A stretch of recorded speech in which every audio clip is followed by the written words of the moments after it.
Story 1. I'm a 24-year-old man visiting Boston for the week, and I just got off a 5-hour flight a few hours ago. I'm still feeling a bit shaken up and upset. For context, a few months ago, I had a procedure called an orbital exoneration. You can look it up if you're curious. It was necessary due to an aggressive form of cancer, and it left me with what is essentially a hole about the size of a pool ball where my right eye used to be. I typically don't wear any facial coverings or prosthetics to hide it, mostly because the procedure was so recent. I'm still trying to come to terms with the fact that I'm basically missing the upper half of the right side of my face. Anyway, on this flight, I chose a window seat like I always do and got settled in. Not long after, a woman boarded with her husband and their son, who looked to be around 4 or 5 years old. Her husband had a seat in the row directly behind mine, while she and her son had the middle and aisle seats in my row. The moment her son saw me, he visibly recoiled. Now, I'm quite used to occasional glances and stares. It doesn't usually bother me. But whenever I notice children reacting with fear, it always stings a little more. I understand that kids don't have filters, and I don't blame them. But I did expect his mother to gently tell him to calm down, or perhaps explain that I'm just a regular person. Instead, she turned to me and said, "Can you switch seats with my husband? My son's not exactly the most comfortable sitting next to you." I apologize. He's kind of scared, so it would really help us out. I told her no, I didn't want to switch seats because I had chosen my window seat specifically and preferred to stay where I was. She asked me again a few more times, clearly growing more insistent, before finally giving up and saying something along the lines of, "Seriously? He's only a child. I just thought you might be a little more sensitive." That really upset me. I am sensitive. I've been deeply sensitive about my face since the day I had surgery. I've avoided taking pictures, looking in mirrors, and even going out in public far more often than I'd like to admit. But apparently, to her, I wasn't being sensitive enough, just because I prioritized my own comfort over a random child's discomfort. Honestly, after that exchange, I had to fight back tears for a while. My disfigurement embarrasses me, and sometimes I'm so ashamed that I avoid leaving my home altogether. This situation reminded me exactly why I sometimes choose isolation. I know kids will stare and people will be curious, but I hate being treated as though I'm somehow doing something wrong simply by existing. Anyway, now I'm in Boston, so that's something to look forward to, and I'm trying to focus on the positive. But I really hope more parents take the time to teach their children that when they see someone who looks different, that person is still a normal human being inside. People like me didn't choose to look the way we do. We didn't sign up for surgeries, medical treatments, or permanent changes to our appearance. Many of us are just trying to live our lives the same as anyone else. We go to the store, board airplanes, attend events, and try to enjoy our days. We're not asking for special treatment, just a little understanding and kindness. What made that situation so discouraging wasn't the child's initial fear, it was the mother's reaction. Rather than take the opportunity to calmly explain to her son that sometimes people look different, and that's okay, she tried to make me feel like I was the problem. As if I should hide myself away or inconvenience myself to make others feel better. But the truth is, I deserve to feel comfortable too. I deserve my seat by the window, if that's what I chose, just like any other passenger. I don't owe it to anyone to move just because my face makes them uncomfortable.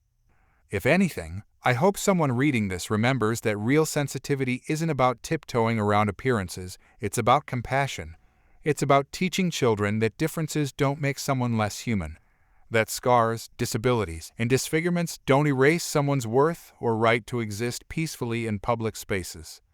I didn't expect applause or sympathy on that flight. I just wanted to sit quietly, look out the window, and get through the trip. But being made to feel like a burden simply for sitting in my seat was a reminder of how far we still have to go in making the world a more inclusive and respectful place. So, here's to hoping for better encounters in the future, and for more parents who take the time to teach empathy, rather than fear. Story 2. I'm a support teacher at a daycare.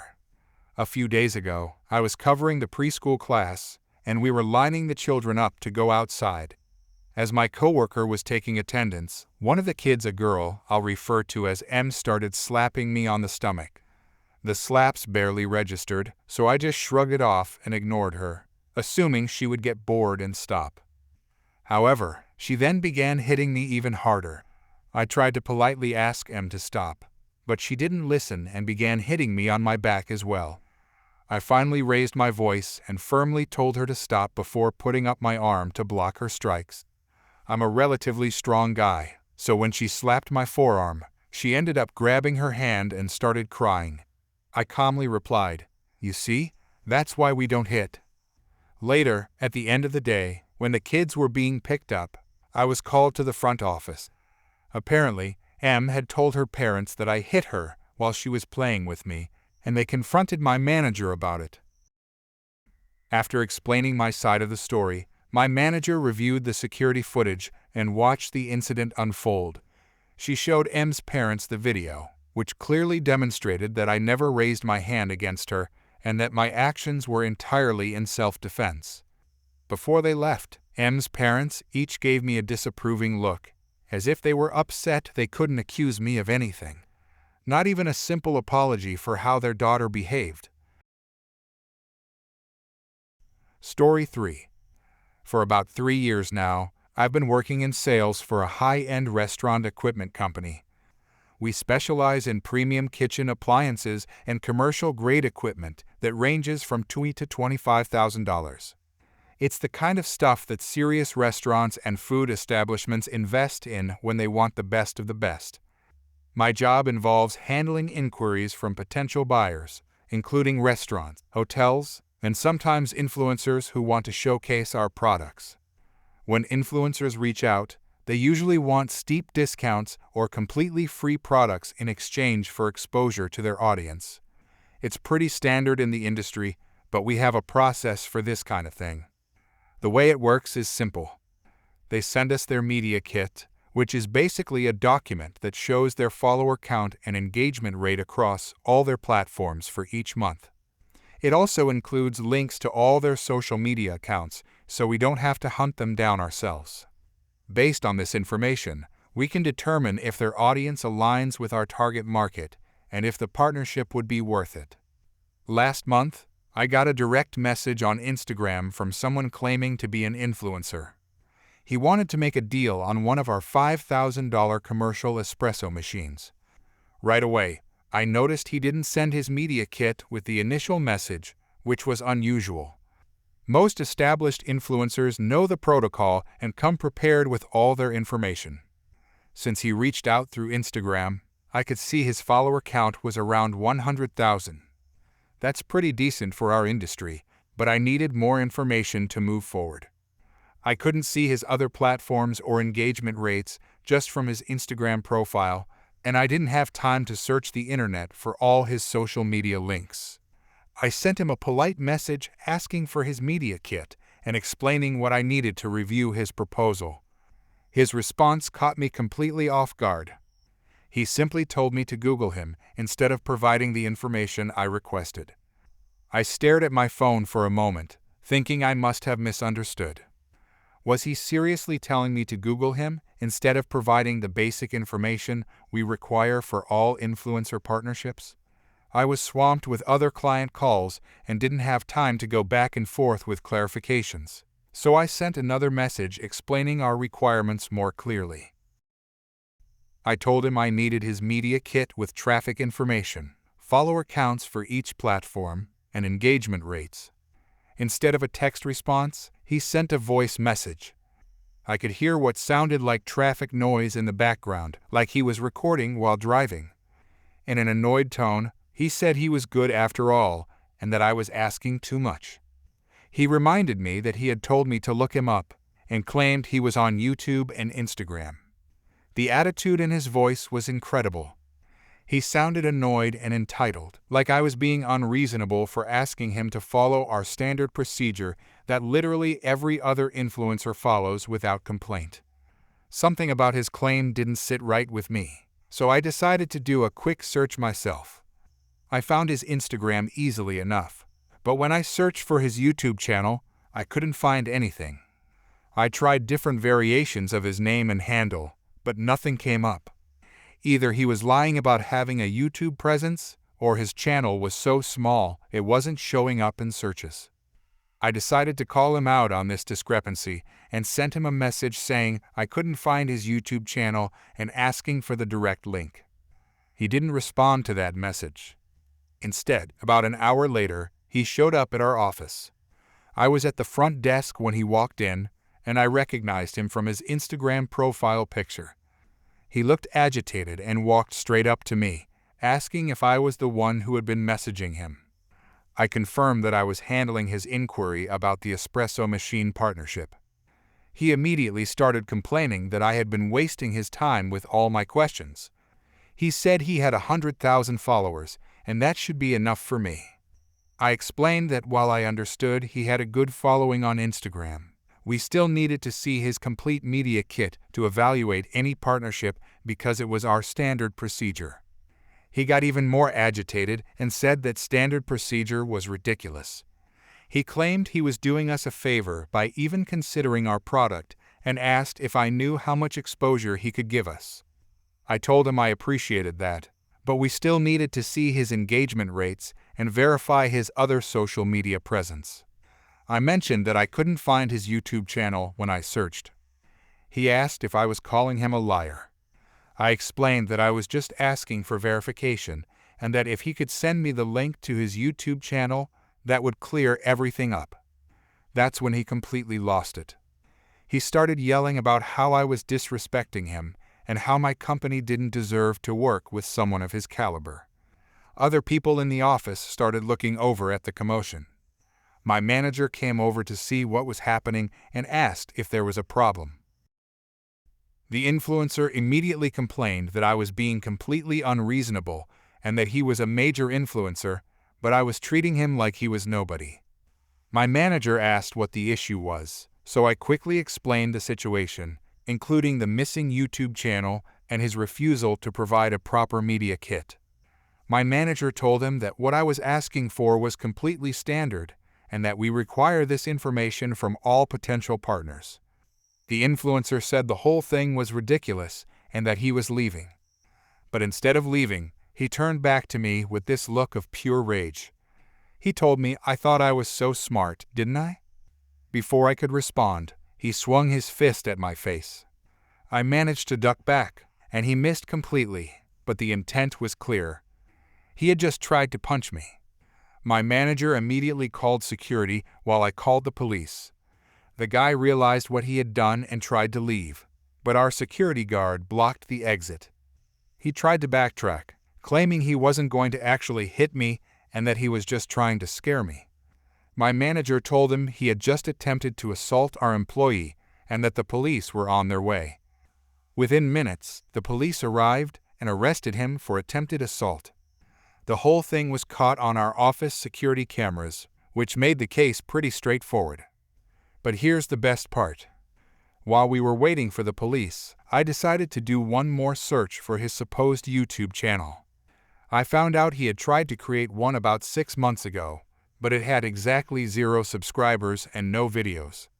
He had been lying about his YouTube presence the entire time. The police took statements from everyone who witnessed the incident, and the security footage clearly showed him trying to punch me. He was charged with attempted assault and banned from our premises. Later that day, I decided to check his Instagram again out of curiosity. Turns out, when I looked more closely at his follower count, a huge portion of his followers were clearly fake accounts. His engagement rate was terrible too, which explained why he didn't want to share his media kit in the first place. He had been trying to scam us from the beginning, lying about his YouTube presence and inflating his influence with fake followers. When I called him out on it, he couldn't handle being exposed and completely lost control. The whole thing was so ridiculous that it became a running joke in our office. We now refer to unreasonable influencer requests as "just Google me" situations. The guy ended up pleading guilty to attempted assault and had to pay a fine. He also had to attend anger management classes. I heard through the grapevine that word got around in the local influencer community about what happened, and his reputation took a serious hit. Meanwhile, we continued our partnership program with legitimate influencers who actually follow proper procedures and don't try to punch people when they're asked to provide basic information. Story 4. Around 2 years ago, I had just gotten a brand new mountain bike for my birthday. It was a really big surprise since we don't have that much money. The first mountain bike I had to pay for myself, and it was a very used bike that I got for cheap from a friend. Anyway, my dad was able to get this bike for me, and I was super excited. Me and my dad put it together the night of my birthday, and I couldn't sleep that night because I couldn't wait to go and ride it in the morning. There is a bike park very close to my house, and it can get pretty crowded, so I woke up at the crack of dawn so I could ride the trails without anyone getting in the way for a bit. I was riding almost all day 6:30 am to 3 p.m., so as you can imagine, I was pretty exhausted. My encounter with an entitled mother in the wild happened as I was leaving. The exit out of the bike park is right next to a small pump track, which is for little kids, and there even is a sign that says, "For 8 and under." As I was passing, I saw a lady messing with a small bike and a 13-year-old kid sitting next to her with some scrapes on his knees. It looked like she was having trouble with the bike since she pushed it over in frustration. I decided to go see if she needed any help fixing the bike. Here is our dialogue. Me, do you need any help? Entitled mother, yes, my son crashed and now the pedals won't spin. Me, being a kind person, proceeded to check the bike out, and this was an old bike. All of the paint was peeling off and the chain was almost rusty. I reattached the chain to the chainrings up front and began spinning the pedals. It began to shift gears all over the place, and I realized the back derailleur was bent. Sorry, the derailleur is bent. It's going to be pretty hard to ride anymore. Well, can you fix it? Rather rudely. No, I don't have my bike tools on me right now. Why does that matter? Because I can't fix it without my tools. HMPH, my son isn't done riding yet.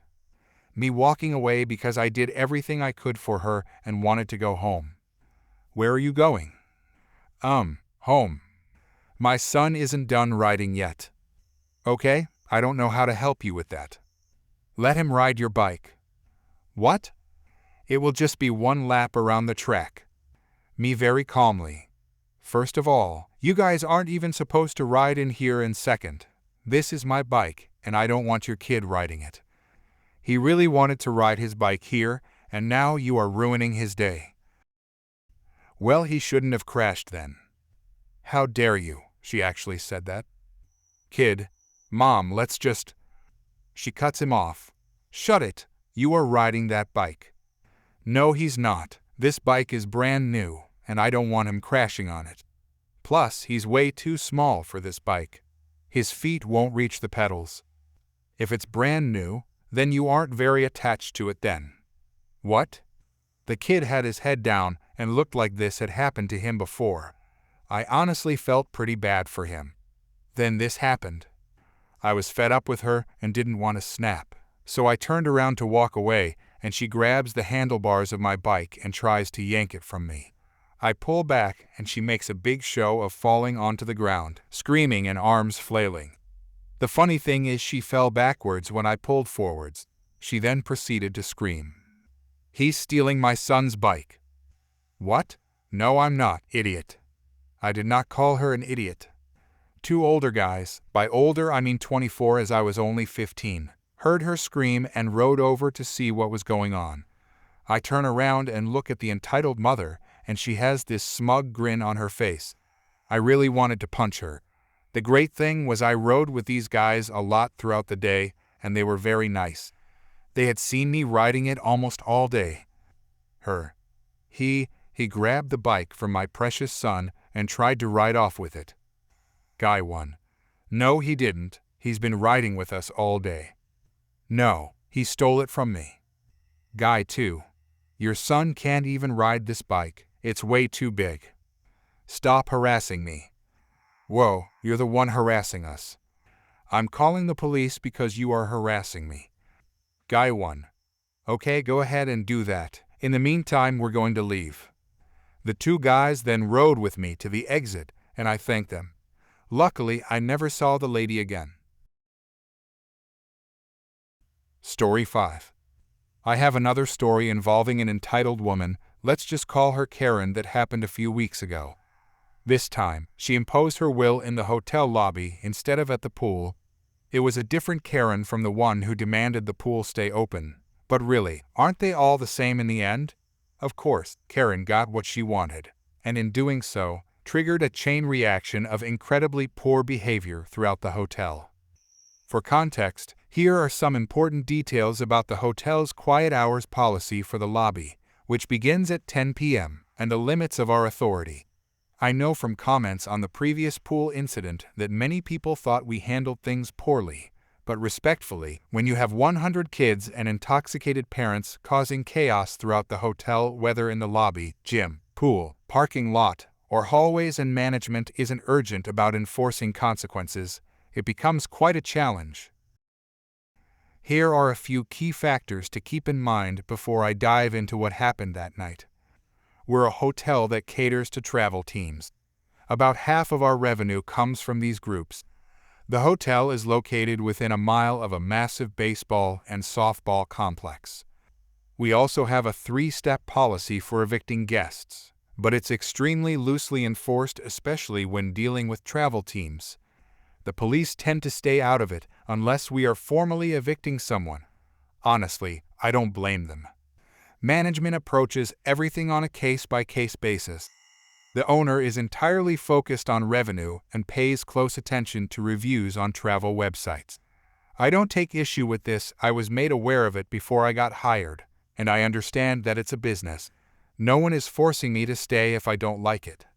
So, it's 10 p.m., the official start of quiet hours throughout the hotel. We don't shut off all the lights in the lobby, but we do in the breakfast area where there's a television that people often try to use to hang out. Guests are still allowed to sit in the front part of the lobby, as long as we don't receive any noise complaints. That's when Karen walked through the front door with her rowdy entourage, which included a full travel team of about 40 people, 3 cases of beer, and several bottles of liquor. Without waiting for a greeting, she barked, "Do you work here? If you do, turn the lights and TV on." I tried to deflect and offer her a polite alternative. We have a spacious outdoor area with plenty of seating and even a fire pit. I said, "Unfortunately, this area is closed, but we do have a nice outdoor space that would meet your needs. This is the breakfast area, and it's already been cleaned and prepped for the morning. Also, since you have a large group, if we get even one noise complaint, we'll need to address it immediately." I already knew what was coming before Karen even responded. She wanted to hang out in the breakfast area because her group was a softball travel team, and the Women's College World Series was on TV. I was right, she wasn't going to budge an inch. I gave an official response for the record, saying, "That's just hotel policy," but I already knew it was going to be ignored. Naturally, Karen went to the front desk and began intimidating the young woman working there. The first thing I heard her say was, "I don't care what security said. Our group pays good money to stay here. Turn on the lights and the TV, or I'm calling the corporate office." Neither the front desk agent nor I pushed back. We both knew management's stance: let them stay unless there are multiple noise complaints. These travel teams know the rules and how to work the system, and it would be next to impossible to evict them all. Honestly, I'm not even sure what that would look like. So, Karen got her way, and in fairness, her group wasn't that loud. But the problems came from the ripple effect. Another group arrived clearly intoxicated, with drinks in hand, and they were loud and inconsiderate, with absolutely no self-awareness. We couldn't ask them to leave the lobby when Karen's group was still there and had been allowed to stay. I tried explaining and suggested they move the party outside, but they refused. At that point, all we could do was wait for the first noise complaint, and it came fast. The issue was, we couldn't just target one group without calling attention to the other. The complaint was clearly about the newer, louder group, But when we tried to address it, they responded, "How can you prove it's us? There's another group just a few feet away." And they had a valid point. But by then, it wasn't just about noise. Both groups seemed to be deliberately pushing boundaries and treating it like some sort of amusement. Sadly, this was their version of entertainment. After receiving another complaint, I walked over to the leader of the second group and said, "We can't keep getting noise complaints. The next step is to call the police." He smugly propped his feet up on the table and replied, "I'm not leaving. Go ahead and call them." He called my bluff, and he was right. When law enforcement arrived, we explained the situation, but they told us they couldn't do anything unless we were officially ready to evict the guests. The officers issued a mild warning and actually joked with the unruly guest before leaving. I could go into more detail about that conversation, but suffice it to say, we weren't surprised by the outcome. That was step 2, call the police, but clearly, our 3-step policy has serious flaws. After the police left, we lost all credibility to enforce anything, and everyone in the hotel knew it. The guests saw it as a joke. These rowdy individuals were having the time of their lives making a mockery of the rules, and they just kept getting louder and more disrespectful. They knew they had won, and unfortunately, they were right. Eventually, they got tired and went to bed, thank goodness. But Karen, she enjoyed every second of the entire ordeal. I even overheard her bragging to her group that she had started the whole thing. And just like that, another victory for Karen, ladies and gentlemen. This story illustrates exactly how difficult it can be to maintain order in an environment where there's no consistent policy enforcement and where entitled guests learn quickly how to push boundaries. It's disheartening for staff, who are simply trying to uphold basic courtesy and hotel standards. When even the authorities give little support, and management prioritizes reviews and profits over safety and structure, it makes it nearly impossible for employees to act effectively. And for guests like Karen, it's just another opportunity to throw their weight around and treat public spaces like their personal party venues. So yes, Karen won again, but at what cost? The rest of us were left dealing with the mess, the noise complaints, the disrupted guests, and the lingering frustration that this kind of behavior is not only tolerated, but sometimes rewarded. It's a tough spot to be in, and unfortunately, not an uncommon one when working in hospitality. Let's hope the next time Karen checks in, she brings a little more respect and a little less drama. But somehow, I doubt it. Story 6. So over the last week, my husband and I have both had to deal with some obnoxious Karens. My husband's experience happened first over the weekend. My husband works for a contractor's company and was working at a local large hospital for some renovation upgrades. He was in the cafeteria waiting for 2 other guys so they could get to work, and was very clearly wearing his company shirt that in large white letters says the company's name, and wearing a badge with his face and company name, and had tools on a tool belt. I wasn't there, so this is how my husband told me it happened, which was backed by his 2 coworkers who came in when it got good. Karen: "Excuse me, I want someone to go get me food from place famous for chicken only." Husband: "Sorry, I don't think they have that here." He goes back to playing a game on his phone or something. All he remembers is he went back to his phone. "So aren't you going to go get it?" No, I'm waiting for my guys to start work." She shoves her leg into my husband's face. "I'm a patient here and you have to take care of me. I want food from that place and find someone competent enough to know to put the band on my wrist, not leg. I don't work for the hospital. The registration desk is down the hall, so maybe they can help. My guys are here, so I'm going to start work. Have a nice day." She then grabbed his arm and the coworkers that had just come up. "I know you work here, now go get me food." "Ma'am, I don't work here, please, let go of me." My husband is careful not to jerk away in case she falls since it's a hospital. He made sure she was steady and pulled his arm away and started walking towards the elevators. "Get back here and get me whoever is in charge of you to have you fired.